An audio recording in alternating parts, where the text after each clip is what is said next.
I am so excited to start this show. We're going to start it with a love letter to a legend. And we want to honor his career in entertainment. And he continues to make a huge impact and difference on the world. And we are celebrating him today. It's Donny Osmond.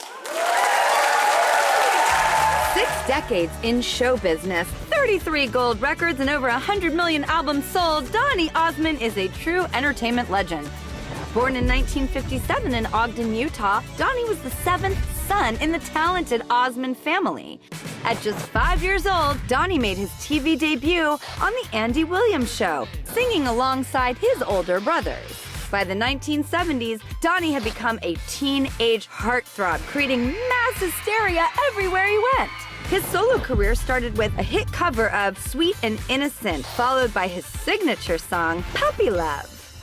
In the years to follow, Donny and his sister Marie would become an unstoppable musical duo, eventually leading to their own variety show, Donny and Marie, which ran from 1976 to 1979. They even performed at the 1981 Ronald Reagan presidential inauguration.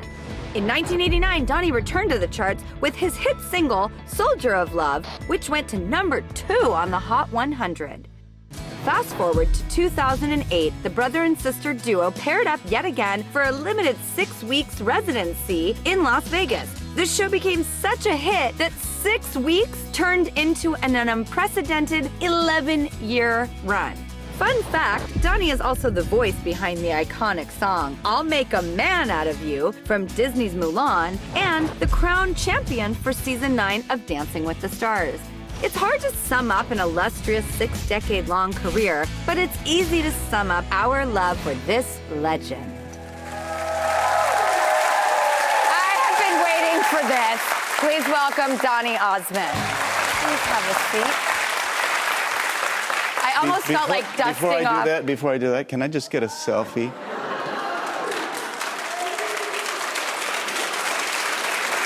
Okay. Also, I wanted to I just felt the urge to just make sure whatever, I'm not whatever. kidding. You know, I grew up with you.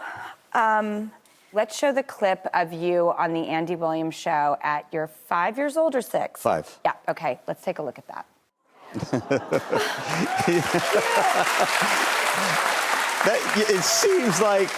It seems like yesterday that I did that.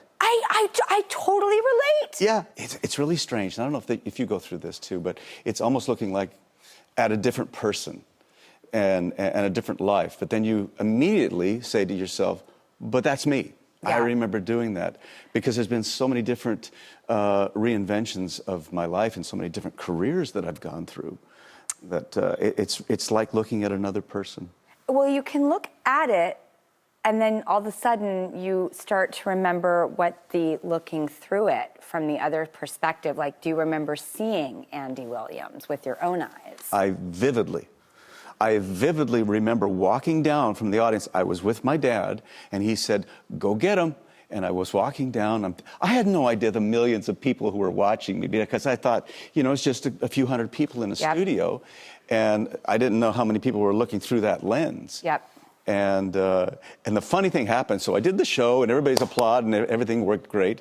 So Andy did a Christmas tour right after that, because that aired in December of 63, maybe 63. And it was 1863. And, and so my brothers went out on this Christmas tour with Andy, and everybody said, well, where's the little Donny kid we just saw on television? So my dad asked if it was okay if my mom, at home with me, put me on an airplane. I flew to Chicago, and I remember walking out on stage after he introduced me, and the spotlights hit me. I thought there were a couple hundred people out there. I didn't know thousands of people were out there. And so I'm singing my song. I can't remember what I was singing. And then all of these flashbulbs and whistles and hollering and yelling and clapping. And it scared me so much, I ran off stage. And then, and it's like it was yesterday. And I remember Andy saying, Donny, come back out here. This is all for you. Come take a bow. And I remember at that moment thinking, I got to do this the rest of my life.